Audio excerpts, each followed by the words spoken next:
doing from here. Perfect. Thank you. Getting a recording done. Okay, so is this Joe's or Adam's? This is Joe. Joe, good morning, Joe. You can unmute that microphone if you want to and talk to me. And what I want to hear is what you have done so far besides upload your parish.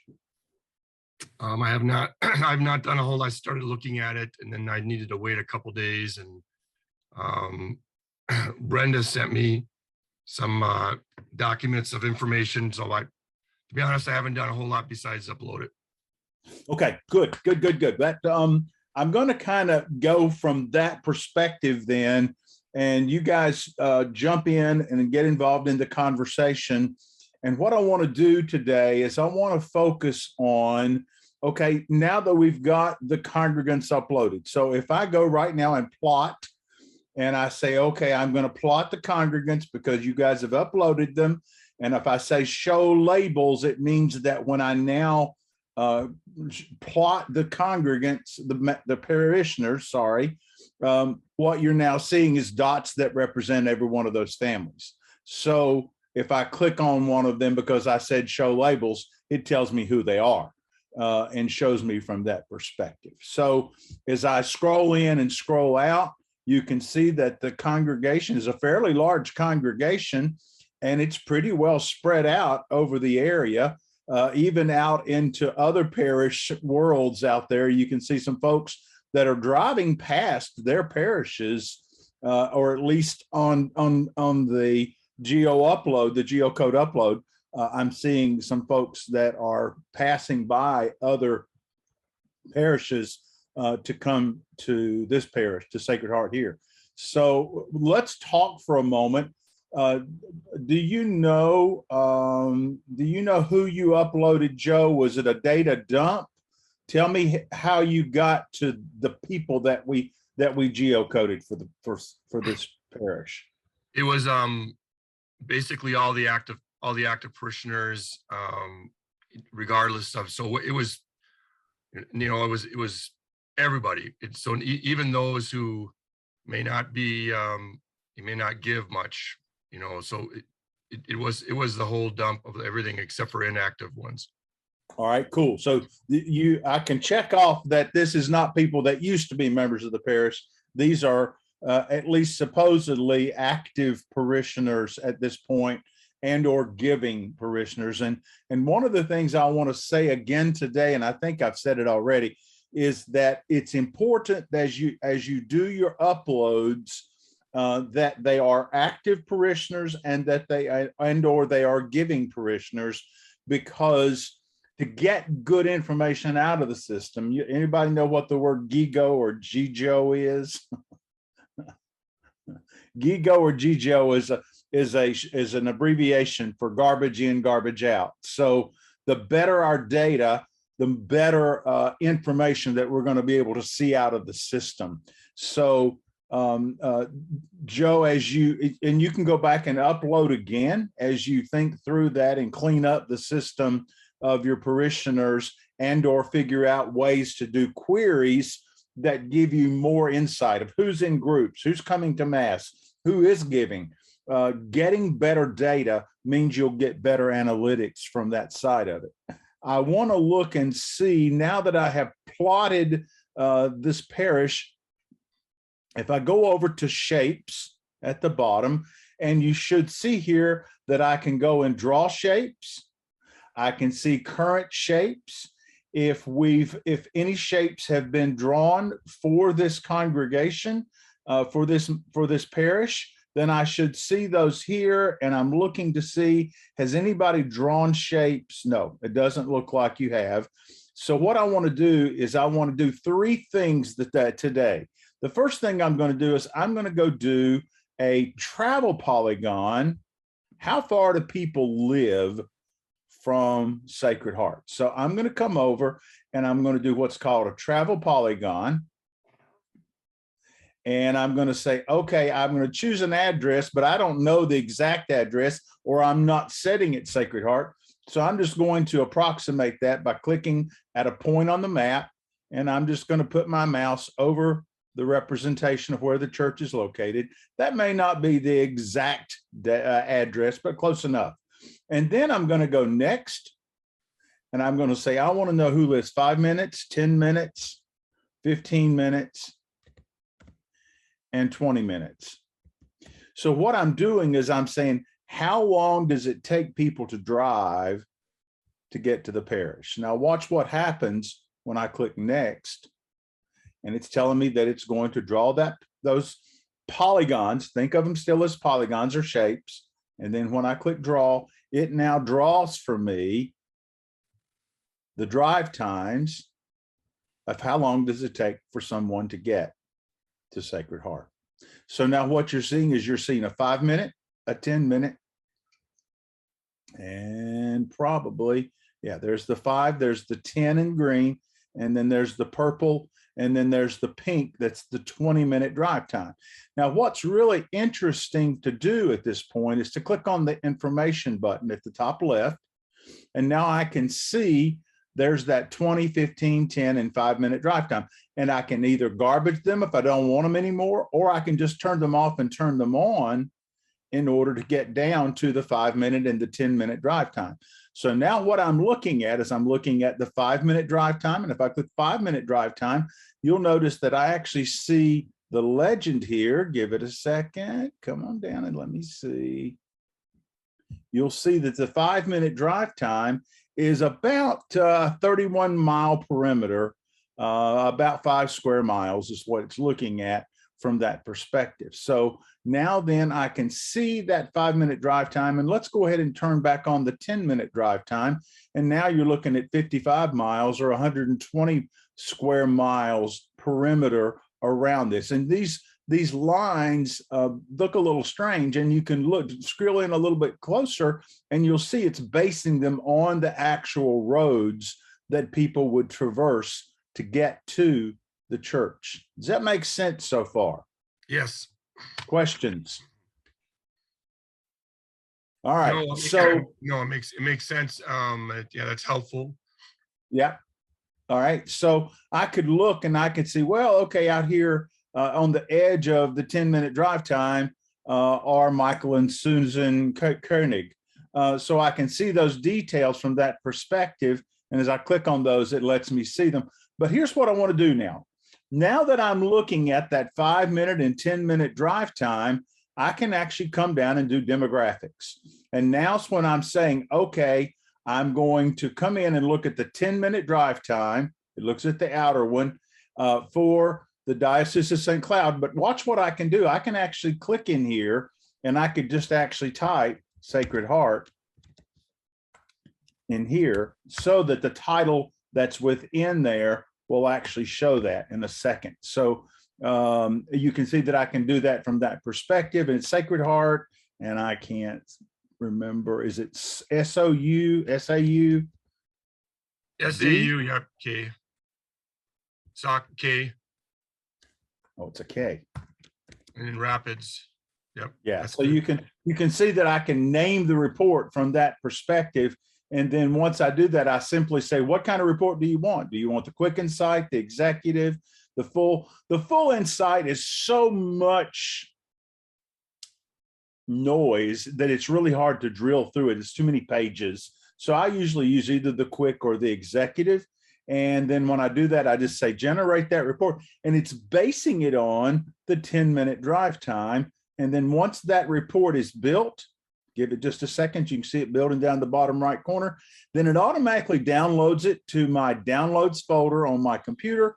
And then I can simply click on it and it will open that report. And now you can tell that it actually gives it a name at the top, tells me that this is on a 10 minute drive time. And it's a base state of looking at 2021, a 5-year projection of 26, and a forecast for 2031. There's 2 parts to this study: the story view that looks at 9 demographic indicators, and the theme view, which looks at a greater detail within those 10 indicators, but around themes. So we're going to glance at that, and you'll notice that then it's showing me that that's the 10 minute drive time that it's built upon. And then you'll see those 9 different areas, and it's showing me about what I need to know about this 10-minute drive time. It's pretty homogeneous as far as diversity, a little less median income than state would be. 10-year population change, not going to change much. The school age change, ding, ding, ding, aha moment, is going to be a significant increase, is expected to change. So as I'm looking at this, notice what it's actually telling me. Let me go back up here because I want you to see that it's actually giving me the knowledge of what to expect in the 5-year projection and 10-year forecast. And the very first one that I'm paying attention to is that there's a good number of school-age children in this area. And then as I go on down, I'm looking at, I've got a high education and entertainment for adults.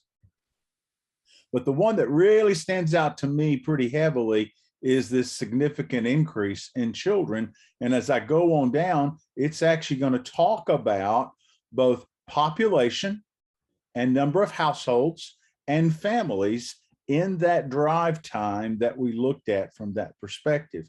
So you're seeing growth, still more growth. It kind of levels off 21 to 26, but then the projection of forecast for 2031 is it's growing even further in 31. And then you can drill down and you can look at numbers to support those graphs and those details from that perspective. And so you're seeing there the households growth in those three, and that helps you to see that. It's showing you also the demographic as far as family households with children by type. And so immediately I'm looking at the state, but I'm also looking at the study area, which is the drive time, the 10-minute drive time. And 60% of the families with children are married couples. But here's the other thing I wanted to call to your attention in glancing at this is that I've got almost 25% of the family households with children. I see that they're single moms, and there's over 10% that are single dads. So what does that say to me when I just see that demographic note about that 10-minute drive time, that there are significant ministry opportunities because we've got single moms and single dads to the tune of 25% and just over 10%. And as I go on down, I can again see that detail here, and I'm seeing, is that changing? Is that going to increase? That's staying kind of steady. 2010, 2021, 2026 is not a whole lot of change, maybe just a little bit of decrease. But the 2010 to 26, look what I do see. There's more single dads in that 2010 to 2026. That shows me a little bit of interesting detail from that perspective. It's talking about children and the age grouping of children. If I go on down, I can see and drill down a little further in the 0 to 4 all the way to the 65 and overs. And I'm looking at what percentages in 2021 do you see? What are you seeing here with various life ages? So I'm seeing not as many in the 0 to 4, but look when I get into the 5 to 17 and the 18 to 24. What's the biggest age group in 21 in the study area?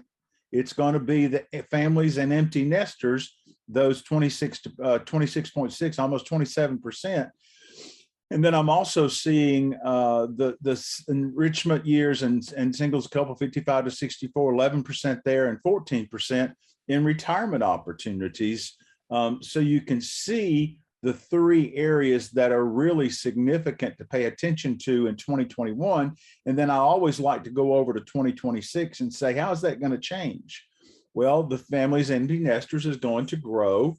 The upper two are really not changing a whole lot, but the retirement activities, they are increasing by a couple of percent between 2010 and 2026. That calls my attention to that.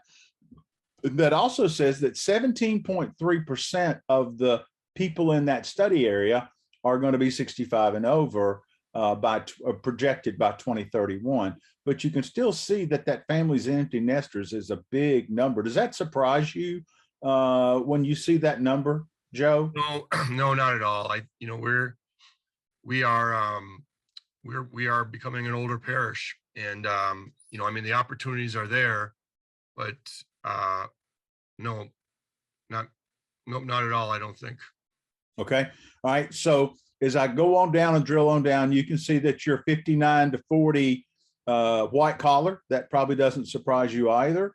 Now, when I come down here, I'm looking at the racial ethnicity in this study area, this 10-minute study area, and you'll notice that it's 86% that are Anglo congregation. You've got a 5% African-American, Black African-American, and then 2.5% or thereabouts is non-Hispanic from that perspective. As I drill down, I get to see further into the 2010 to 26, and there's going to be an increase in the Anglo, of course. There's going to be some growth in all of those, but the Anglo seems to still be pretty predominant in that community. So David, can I most of the folks for a second? Yeah. Absolutely. This is one of the questions as I, share the quick insight or even the full insight site I've been sharing with people. And they're questioning the ethnic data. And so could you speak to that a little bit more? Because I think some of the numbers, not that they're skewed, but this is based off of census information, if I'm not mistaken. So if they're not necessarily counted in the census or they're more transient, then they're not necessarily showing up in this data. Is that correct? That's quite possible if there's a lot of transiency in the community, but normally it's looking at the slice of the pie that comes from census and Experian data to get to these numbers. They're reasonably, they're fairly current. This is going to change a little bit because we don't have the new 2020 data. Probably won't come out till later this year. So this data is 8 or 10 years old as far as the census data is concerned. That was the other question I wanted to ask. Was it based off of 2010 or 2020? Okay. 2010 because 2020 hadn't been released yet. Got it. But we'll get it. I think we'll get it later this year, the census data. But most of the other databases, the Quadrennium, the Experian, those have been released the end of this past year. So that data is very current, very quality, and pretty reliable as far as that information goes. And so you have to take with the understanding that if there's transiency, if there's been a major shift in the last 10 years within the census data, and it is again, it's quality as much as we have as far as that goes, as far as numbers. Is it exact? No, of course it isn't. But it's saying that that's the actual population as far as what we have on it from that perspective. Right, good question. Yep. Yeah. Brenda, what you sent me, Brenda, was it based on a drive time or was it based on a circle? I was experimenting with circles. Was it based on which one, the InSite, the full InSite you sent me? So David, just for your information, I was kind of playing around a little bit. Yep, of course. And so I did either I created my own shape based on our area Catholic community, or in Joe's case, like Adam, I gave him it was based on the area Catholic community. For Joe, I did a radius. Okay, so I'm going to do all three of those today to show them how to get there. Okay. But what I wanted to show, Joe, if you go to the top of your report that she sent you, it'll show you what study area that she pulled that report from. So you can just look at the top of the report and it'll give you that answer. No, thank you. I remember it being a radius. I guess I still asked even though, but I remember it being a circle. And I like the drive time because actually the drive time covers the 20-minute is where Brenda and I live. So yeah. Well, the next thing I want to call to your attention is the Experian Mosaic segments. And you're going to see by the top 10 Mosaic segments, and we're going to glance at the Experian Mosaic report. And I've got something excited to show to you guys. I am so excited. It just came out last Thursday. And if you hadn't seen it yet, I'm really excited for you to see it. But I want you to just jot down, Brenda, jot down 054 and 053. Just jot those numbers down, or Joe, somebody. And so you'll notice here that I'm looking at the study area versus the state area. So the state would be considered like 3.5, almost 4%. And the study area of the 054, feels like I'm playing bingo. I'm not. Singles and starters influenced by influencers. I want you to pay attention to the comparative index. Anytime you see the comparative index, no matter which report it is, it's saying by state versus the study area, in this case, the drive time, it says, how do you compare to the state? And so what I want you to do is I want you to learn to put a decimal after the first number in the comparative index. So what I'm telling you is that it's 2.18 times more likely that you're going to find 054 in this study area over the state. So as you can tell, it's two times more likely. And you can do that if you think the math, 7.8 versus 3.6. So really what you're looking at is you're seeing here, compared to the state, what is this little drive time shape telling me? Well, in the state, there's 1.4% of 053. And in this study area, there's 6.9. Is there a college nearby or in that study area? Now, I didn't know that, but I figured that out pretty quickly when I saw that there's 4.8 times more likely to see singles and starters, colleges, and cafes. Yeah, we have a well, there's St. Cloud State University would be within that, and then as you go a little bit farther out, there's St. Ben's and St. John's University. But can you say that again? So the bottom line is that's what that's telling you. It's very evident when you look at those areas, at that area, and you look at the Experian Mosaic. I'm turning my phone so it'll hush. It's in, well, they're not disturbed. Okay, good. 4.8 times. That I didn't know there was a university or a college there, but I found it out very quickly when I looked at the Experian segments. If I go down, I probably want to notice in the study area, it's really strong in that K40, the significant singles or the Bohemian Groove. Brenda, write that one down too. Write down K40 because that'll be an interesting to look at. And then finally, you'll notice that 054, 053, 055, you're seeing a lot of O's, 051. So there's 4 different O's in this little study area, and they're all much stronger than they are at the state level. So 54, 53, 51, 55, lots of O's in this area. Now, the question is, okay, so what does that mean? What is that all about? So when I come down here in this report, I can just click right on that Mosaic handbook, and now then it opens the handbook. Now let's glance at 2 things today.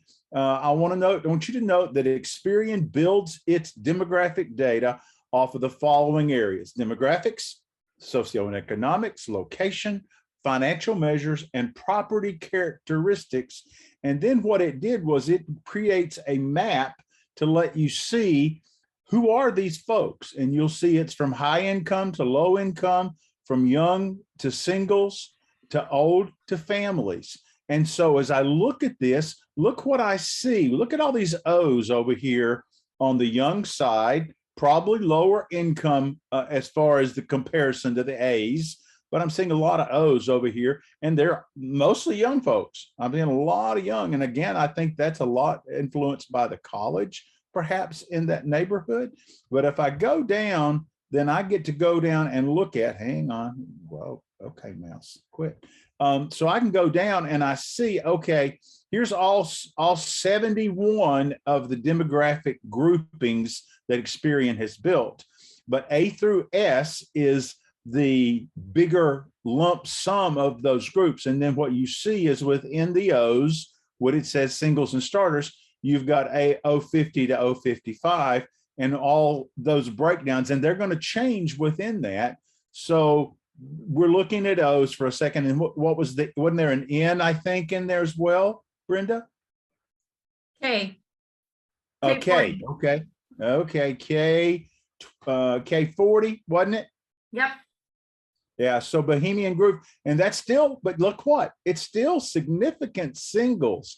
Man, I've got flashing red lights in my brain right now with ahas and moments that says, wait a minute, how much is this parish single? How big is the single community in this particular area? I'm seeing it in the area, and we saw a lot of families that live in that area as well. So let's go down a little bit, and now you'll notice that it breaks it down by the big picture. So I'm going to go down to O, and then you'll see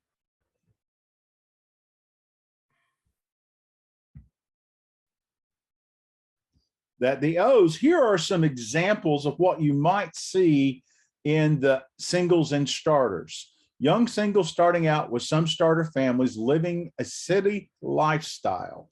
Ages, a lot of single families, dwellings, 50 to 75. So they're not out of money. They're doing all right.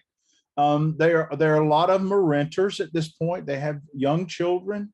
A lot of them live in rental housing, single adults, politically disengaged, engaged via radio. They're foodies. They like to eat, and they're digitally savvy, which brings me to the right-hand side of channel preferences. How best do I communicate with this bunch? Anything above 100 should have a green circle around it for you to pay attention to. They listen to a lot of radio. They're doing a lot of text messaging, and they watch a lot of television. Not so much mail, not so much email, not so much social media, which surprises me just a little bit for the O's. But look at their technology adoption. I can guarantee you're going to find phones, mobile devices in their hands all the time. They are wizards in that perspective. And then you can look down here, and it gives you graphs that tell you more about that. It's telling you about what the expectations are from everything from head of household all the way down to length of residency. And as you might imagine, the word transient was used earlier in this conversation. So there's probably a lot of transiency of short-term residency in the area. Now that I've done David, that, I have one quick question going back. Yes, ma'am. Yes, ma'am. Not just looking at this, would podcasts be considered radio? Yes, absolutely. Yeah, it would. Yeah, it would. That's not social media. That's normally going to be considered a podcast, would be one that they would. And the fact that they're such wizards on their mobile devices, I'll guarantee you they're listening to podcasts as well. Okay. I'm going to jump back up before I go down further and go HIJK. And we saw significant singles. Now, what's different about these guys versus the other? Well, not as much radio, still television, and still texting. Texting's the big one here of communication. They're not quite as advanced. They're journeymen. They're not wizards as far as that. They're truly more singles from that perspective. And I'm seeing an older age group in singles in this group. A lot of multifamily units. The household income's about the same. If they have children, they're probably a little older in this group. Okay. Now then, I'm going to go down to the actual breakout of those numbers. Once we get past the RSs, now it's going into each one of those and further defining that. So let's stop at the Ks as we go by them.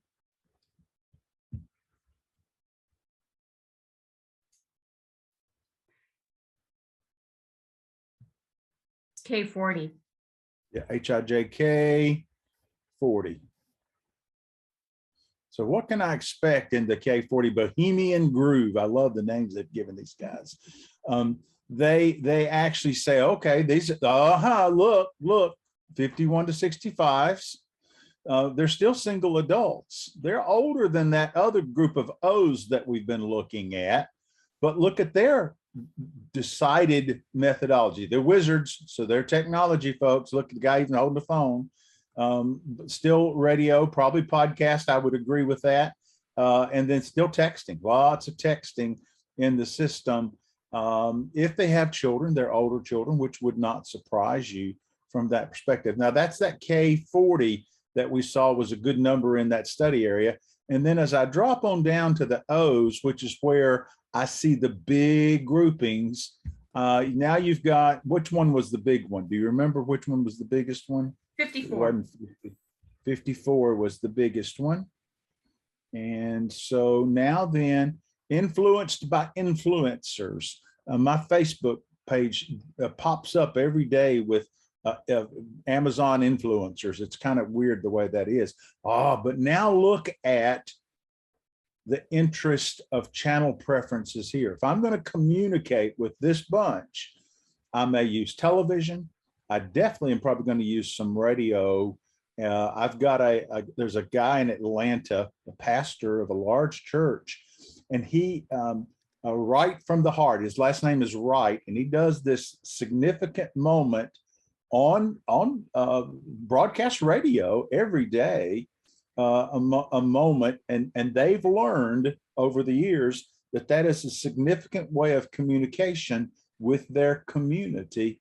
And so that's the reason he actually does that moment on the radio every single day, right from the heart. I hear it because I was just in Atlanta this last week. Again, it's a much younger demographic. You notice a lot of them are renters from that perspective. So you're seeing two different significant flavors within this system.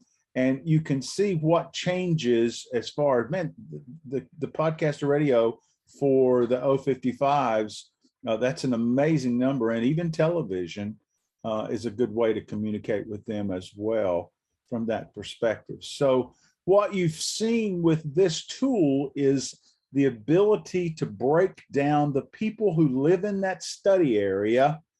And you've got a significant number of congregants in that area as well, within that 10-minute drive time. Look at all of the congregation, the parishioners who live in that drive time of 10 minutes. Now, I want to show you before I get too far into today's conversation, remember to learn to collapse these so that you're seeing things. But what I wanted to do is I wanted to take you to Help today.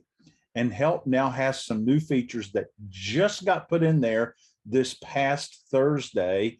And again, there's the handbook, but Tom Bandy has updated his Mission Impact Mosaic Application Guide. It was updated in December. It has just been added this past Thursday. And I want to bring you to his help because it breaks down by all of the letters of the alphabet from the Experian Mosaic Guide. So if I want to go down to the K group, you'll notice here that he has broken down every one of these. And let's go to the Bohemian Groove. And he talks about and shows you they're older, unattached individuals living settled urban lives. We found that out. Religious experience in a nutshell, eccentric habit of only occasional advantages, feeling trapped by circumstances, anxieties about self-esteem and guilt, common church practices, spirituality, not religion, intelligent and artistic, liberal community activism, multitaskers. But he breaks down each one of these with lifestyle compatibility, family group case, significant singles, and frequent neighbors for these. Guess what? There's that O showing up in there, it's frequent neighbors. And so then he talks about, in general comment, he goes into more depth about, and then he takes 4 color keys: high priority, medium priority, and low priority. And he actually says, okay, let's talk about the leadership preferences that this group is going to look for. They're looking for not necessarily a discipler. They're looking for someone who's a guru, someone who really knows their stuff in a progressive manner. But even more, if I go over to the radical, they're looking for a visionary or a pilgrim who's going further than perhaps they've been before in the past, but with their leadership preferences, hospitality preferences. If I want to reach these folks, what are the ways that I'm going to do that? Not so much traditional, but providing them multiple choices and healthy choices, and even takeout for a hospitality preferences that I would expect to see in here. What about worship preferences for this K group? They're going to look for educational worship if it's traditional. They're going to look for inspirational rather than transformational and modern. So those are the two worship styles that they might be looking for. Educational preferences. How do I teach and reach this group? Curricular and experiential. If it's content, they're looking for topical, not necessarily biblical as much. And then they're looking for grouping that is peer grouping more than generational. So what do you read or what do you hear just in those words, just in those bits of information from Tom Bandy about the Bohemian groove from that perspective? As you think about your parishioners, does this feel like some of those folks? Comment? I'm just taking it in. Yeah, I mean, there's such a variety that I'm not sure what to say right now.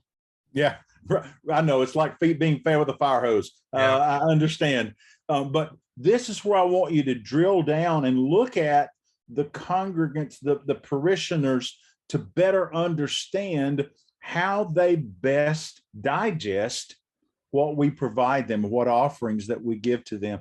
I love his small group preferences in here. It says not as much a trained leader as rotating leaders to give them different flavors. Their focus on small groups would be to look at curriculum study or shared affinity. If they're into crafting a beer, or if they're into wine tasting, shared affinity, if that's theirs, and I'm not saying it is for this particular group, but that's what a shared affinity would be like. My wife has just gotten involved in quilting again. Now, she's certainly not this age group, but if she found a group that was doing quilting, I can promise you she'd be all in it, because she'd be interested in that shared affinity, and that's what that means from there. They talk about outreach preferences. How best can I outreach these folks? And under personal needs, if I build interpersonal relationships, Bandy says that without question, that's the way to reach these Bohemian groove kinds of folks. But they're also interested in helping others, and their readiness to volunteer is going to be in the areas of quality of life, again, interpersonal relationships, and human potential. So as you think about these Ks and you go and look at them in that study area, that's something you're probably going to want to notice. It's going to talk about facility preferences. And what to look for as far as what they might like in that area. Now, we right now are just looking at Ks. We hadn't even gotten to the Os yet. So I think it's really important that I jump back over and go back to the Os from that perspective. And what was it, 54? Yep. So I can go down and look at 54. And now I have similar ways of looking at and digesting how to care for, how to look at, how to reach out for these folks from that perspective.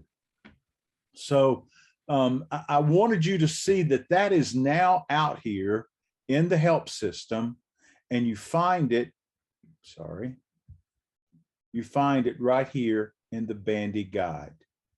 Well, as we do outreach, and like outreach activities, and even that last one you brought up, it not the O, but the K or some of the other, it is helpful as we're goal setting and looking at how we want to do evangelization, as we have our area Catholic community evangelization Discipleship, we actually combine stewardship and evangelization for discipleship, but the kind of goals that we want to look at are ones that we want to speak to what, some of these dominant classes are that are in those groups, and also our social concerns outreach, making sure we're picking goals that are going to more readily speak to what they're interested in. Absolutely, Joe. Yeah. Hi, Lily. I didn't have my picture down. I didn't see you a minute ago. All right. So yeah, and that is just looking at that 5-minute and 10-minute drive time. So that's one way of slicing the pie or looking at your parishioners and your community of faith from that perspective. Now, I want to pause that because I'm more about teaching than really drilling down to looking at the details today. So I'm going to show you that I was able to do that. And then I can come over here to the little clear button, the circle with the line through it, and I can either clear the map, but when I click on it, it gives me choices. Do you want to clear the map? Do you want to clear the shapes? And this is considered shapes. So now I can just say clear the shapes, and now that's gone. And so I can get back to it. You now know how to do that. And remember that was called under shapes, that was travel polygons. Now back to the drawing settings. Now I can come in and I can see I can draw a freehand polygon. I can draw rectangles. I can do circles, which is probably what she did. She went over and did a radius around the where the parish is located. And that's probably, Joe, how she created that for you from that perspective. What I want to do now is I'm going to scroll out a little bit because I want to see a kind of a bigger picture of where these parishioners live. Now, I'm going to draw a polygon, and I'm clicking on the polygon, draw a polygon. And the way that you do that is you just simply come in and you click on the map and you start drawing around. And you notice I'm not trying to get everybody that's in here.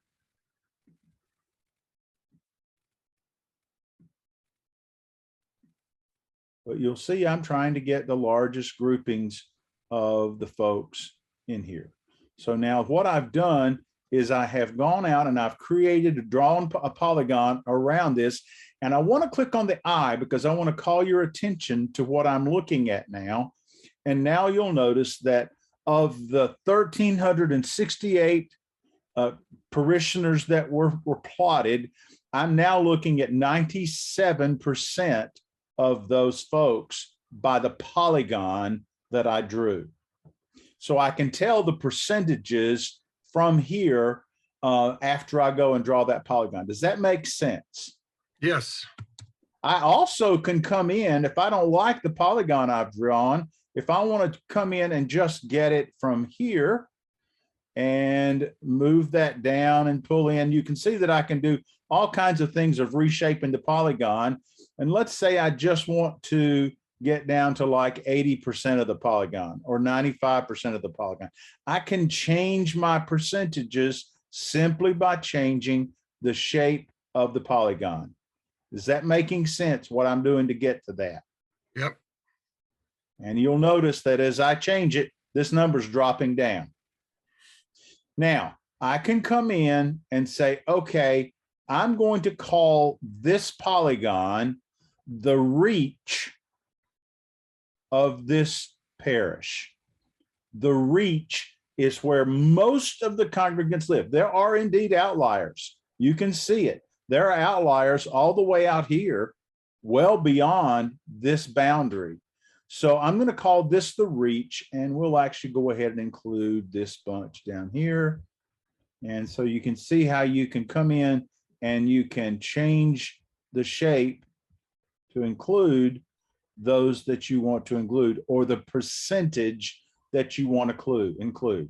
We'll call this the reach of this parish. Everybody with me so far? Yep. All right. So as I scroll in, there it is. There's the showing you where the heart of it is. And you can see that piece. So what I'm going to do is I'm actually going to go and save this shape.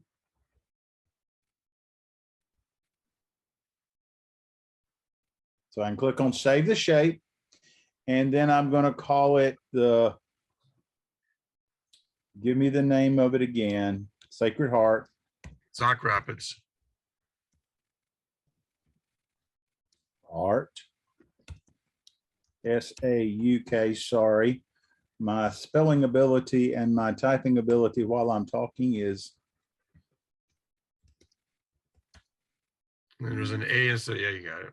I got it. Yeah. And so now then, good gracious.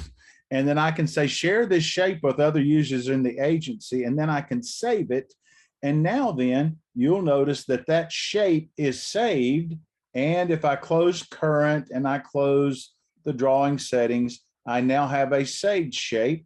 And sure enough, when I go and look on the second page, there is that Sacred Heart. And you'll notice that I could have actually come in and I can turn it off, or I can plot it. Again, remember, I can come over to here and I can say, clear the shape, but then I can come right back here. And now I can simply say, okay, draw that shape again. So now I have it saved and I can go back to that. And now think what we just did a moment ago with the demographics report. That was one of the predefined reports. So I can do now all of the reports, even thematic reports, based on this shape, and it even puts the name on it from that perspective. So I can now go to thematic and I'm gonna say, okay, I'm gonna do a thematic report. And since we've been talking Experian Mosaic, I'm actually gonna come in, I'm gonna scroll all the way down in the second column and choose primary mosaics and choose primary mosaics. And then I'm going to say, okay, create for me a theme report. Now watch what happens. Now then, I have color coded the map with primary mosaic type by census layer tracks. So as I scroll in now, guess what you see? Just as plain as day, what are you seeing? We talked about the O's a while ago. Right, those letters, those categories that we're trying to reach out to.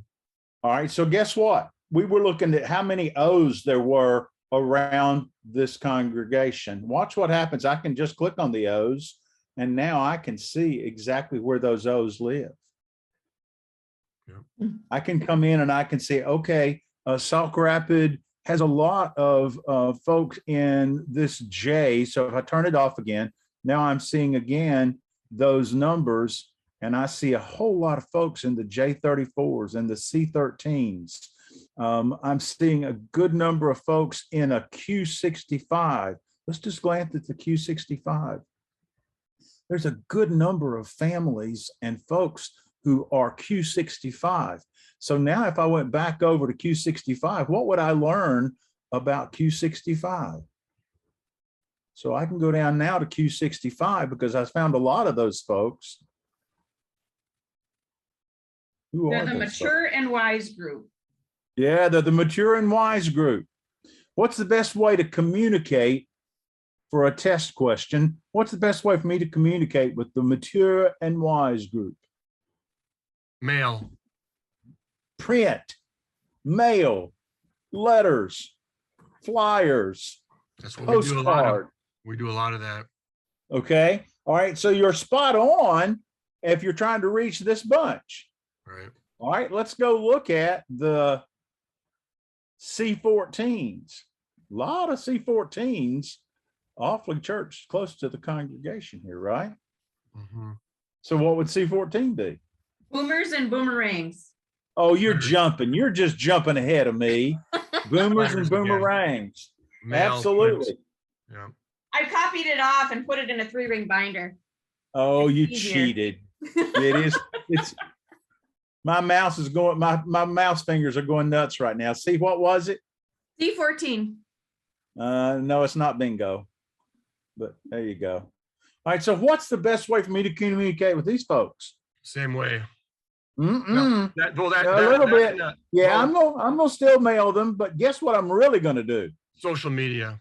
Social media, guys. Yep, I mean, big time. Social media, absolutely. Yep, we do a lot with Facebook, but Facebook, and then we have an app that we're trying to do more with apps and Flock. Well, we actually do a lot with that, but yeah. Part of the challenge is, is that we're running into, and I've had these conversations.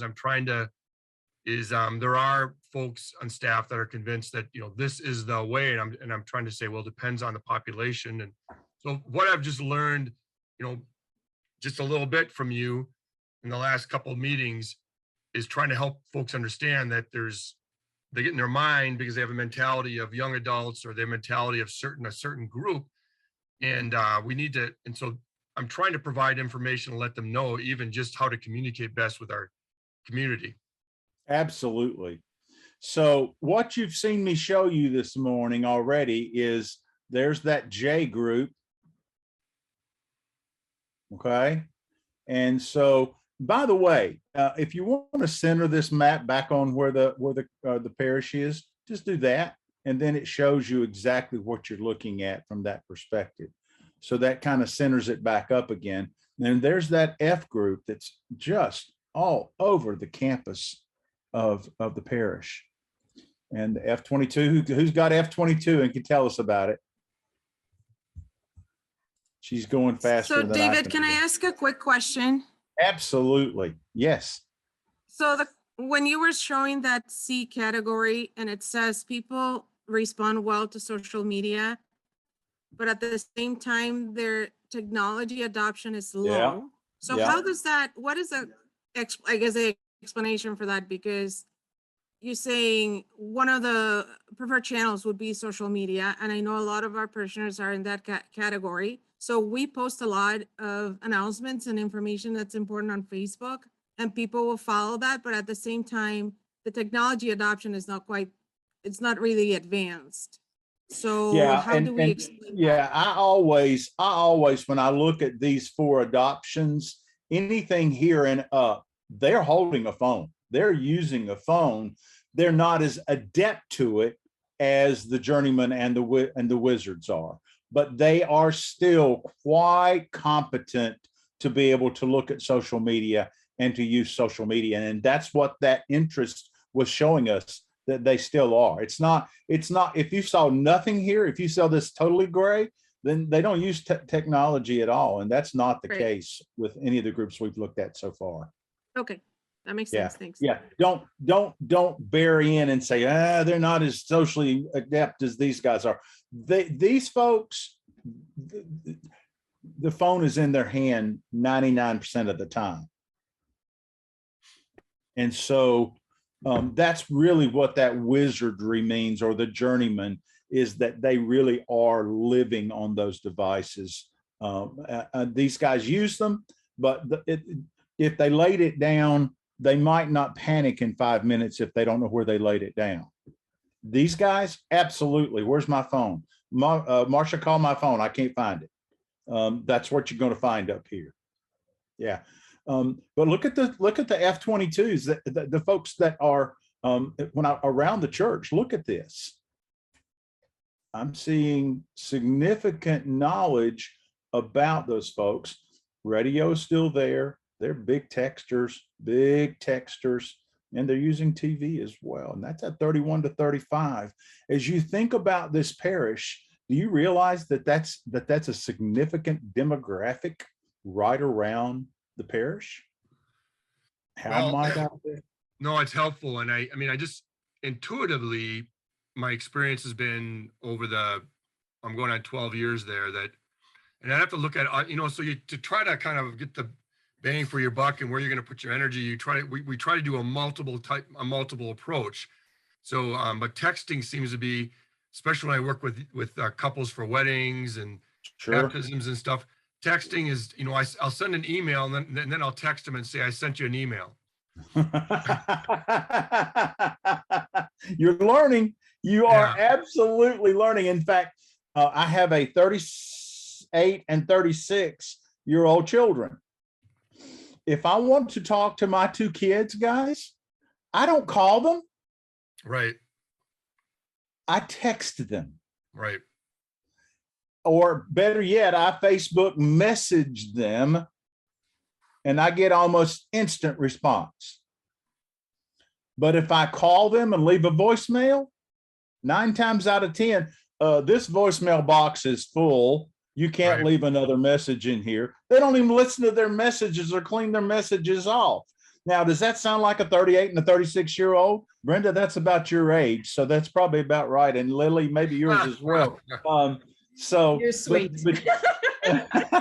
I'm just kidding about the numbers because I don't know how old you guys are, but I think it's important that you do that and that you understand that from that perspective. Now, what you've just seen me do is glance at Mosaic as I did a thematic pull. I did thematic pull and I did it by census layer. And then as I went in there, I actually said, okay, it's an overview. I'm going to look at primary mosaic type, and again, primary mosaic type. I just showed you how to find that because you might not find that otherwise. I can do the same thing by people data, population trends, household trends, family trends. I can drill down in themes and I can do so much. Can you click on the diversity? Can you click on the diversity one just for fun? I'd love to, yeah. Now I can look at landscape lifestyle, or I could do racial ethnic tendencies. And then I can come in and I can create that theme map. It may not want me to do so. Wait. Let's do it this way. Clear shapes, clear. I don't want to clear the map. Let's turn off theme first. Now then, let's go back and do it again. And which one do you want to look at? We want to look at Hispanic Latino. Do you have one particularly you'd like for me to see? Yeah, Hispanic Latino, just to see. This particular area may not show that, but I'd like to see what. Okay, that's what I'm looking for. Yeah. And so then you can see percentages of Hispanic Latino, and so you can see the darker the evidence of the color. And I can change these colors, by the way. I can tell where that community lives, and it's not right around the church, which we've already seen that in other numbers. Right. Okay. So and as I go further south and west, I can see that it's largely Hispanic Latino down here. Yep. That Right. doesn't surprise you, I'm sure. It does not. All right. So I want to do one more thing as we finish up today. I'm actually going to go and clear the map. I'm going to just bring us back to where we were of plotting the congregation. All plot. Now they're back. Now then, I want to do one more thing for you as we end up the session today. We did the reach of the congregation, right? And the reach is where most folks are coming from. And we kind of found that grouping. But I'm going to come back again and do another shape. And I'm going to draw a polygon. And now then, I want to look at a different number.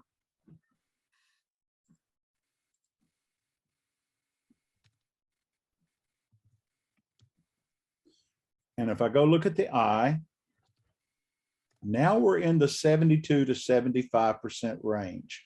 I can go up to maybe 80% if I want to kind of expand this out, expand this out. 73, let's come on down and get a few more folks. In fact, let's go up here. And I've got a pretty good cluster right there. And you'll notice that my numbers are increasing as I change this. 78%.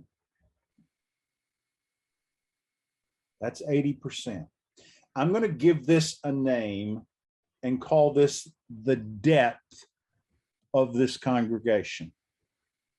So when I look at the depth, it helps me to refine where most of the congregation lives.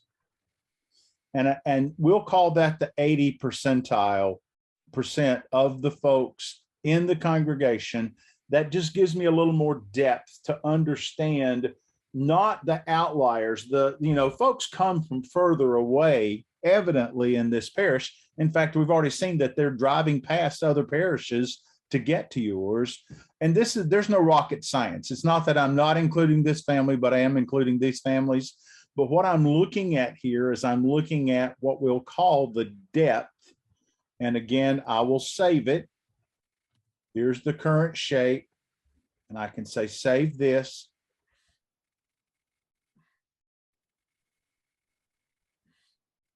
See if I can type a little better this time.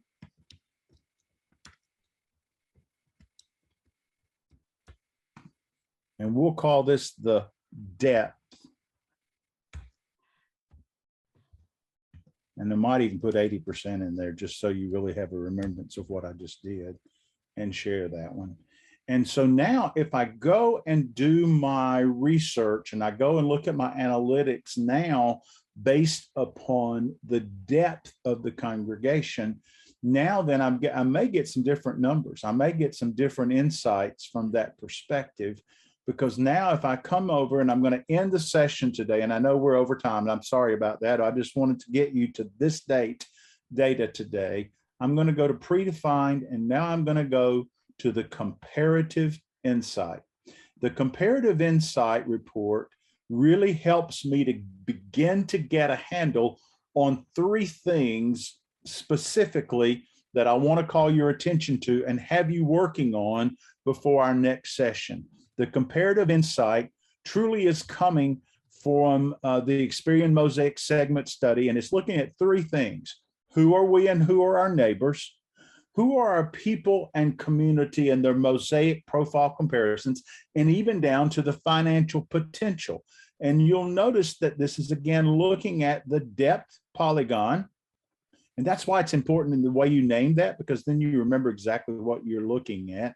And here's what I want to call to your attention. Then I want you to go spend some time with this report before our next session. How many total people are there in this parish in this shape? Okay, so there's 1,102, 1,000 families more or less, and then the population is not 1,000, 1,100, it's 101,000. The population in this study area covers 101,000 and 39,000 households. A lot of single people that are circled in your church, in your parish, by those numbers that I'm looking at. But here's what I want to call to your attention. In that study shape that we've drawn, 69 of the 71 Experian Mosaic segments are in this little study area. 69 of 71. There's a lot of different types of people who are living in that study area. And then look at the total number of Mosaic segments with people household presence. That tells me that almost half of the Mosaic segments that are represented in that study area are found in this parish. And you have a household penetration rate of almost 2.6%. That's unheard of. Normally it would be 0.05% penetration rate. So what does that tell me? I'm seeing a lot of similarities between the congregant, the parishioners, and the community that parish is built in. So that's very helpful for me to understand. Here are my age groups that we've already talked about. And the thing I want you to pay attention to is this is the Mosaic segments study area. And this column is people mosaic weighted by presence. In other words, community, congregation, or parish. Look at the two columns and compare to look at the indexes, and that's comparative index again. So the 1.13, 1.42, 1.24, that's helping you to see that. So you can drill all the way down. I want you to spend some time on this to look at numbers, to look at diversity, to look at and this is very interesting. You know, you already knew it was Caucasian primarily, but you're looking at the ability to drill all the way down. And I'm going to just kind of skip by, but here's what I want to get to. Look at this comparative mosaics segment report. So again, you're looking at the study area, and then you're looking at the households in your parish that have been circled in this study area. I want you by next time, a couple of you, to kind of give me some insights about what you see of our parish versus the study area. Does that make sense? Yes. Yeah. Okay. Lily, you're up next. Lily, you're up next. We just need to so get better at saving stuff and, Right. and creating these. I love to take these apart and highlight them. What stands out to you in the index for the community versus the congregation? Who is really, really, really, really, really big time represented in this parish? What are you seeing? When we talked about J34, 2.83 penetration rate, 7.3. Wow, that's a big aha moment. Come on down to Unspoiled Splendor, E21, 9.2%. Look at that. That's amazing.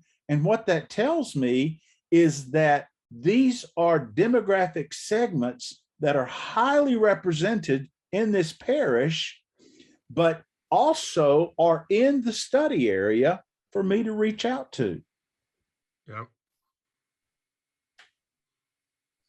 There's a lot of detail and a lot of ministry opportunity that you find in these numbers. And you just have to drill down and find them. You've got rural escape, J35. And look at that index, 5 times more likely in the church than you find in the parish than you find in the community. A lot of folks in that area are J34s. Again, there's the tools that are there. I have a question for you. Tell me approximate annual budget for this parish. It's you know, there's general, but anyways, just the general without all the extra money are about 900,000.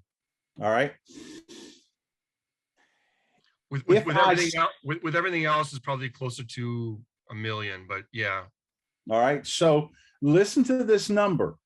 If I sell to the parish, the people in the community and the groups that we can reach out to and how we can reach out to them, and I have the numbers to show that detail, it gives me the opportunity to encourage them to increase their giving even by 1% or 2%, and look at the numbers that that gives us to do ministry with.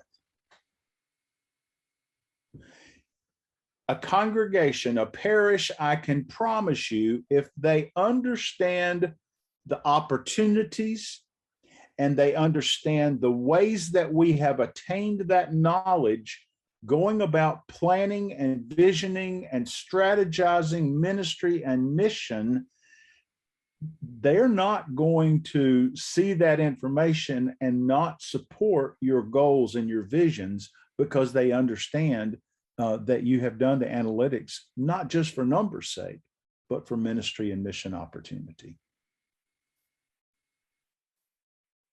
Thoughts or questions? That's a lot to chew on in 1 hour. I know that. I know that. Lily, you're up next time. When are we up again, Brenda? I don't have anything scheduled yet, but I Okay. will do it as soon as we get off. Post haste. Yeah, post Good haste. to know, though. I will come prepared. You will come prepared. Lily, you're going to be on the hot seat next week, Right. next time. It may be a couple of weeks. I am packed, booked out. So I look forward to the next opportunity. I hope that you are beginning to learn how to use numbers and analytics for ministry. Yeah, this is good stuff. Thanks, guys. God bless. All right. Be thank well. you. I'll see Thank you you. next time. Have a great day. Get it. God bless.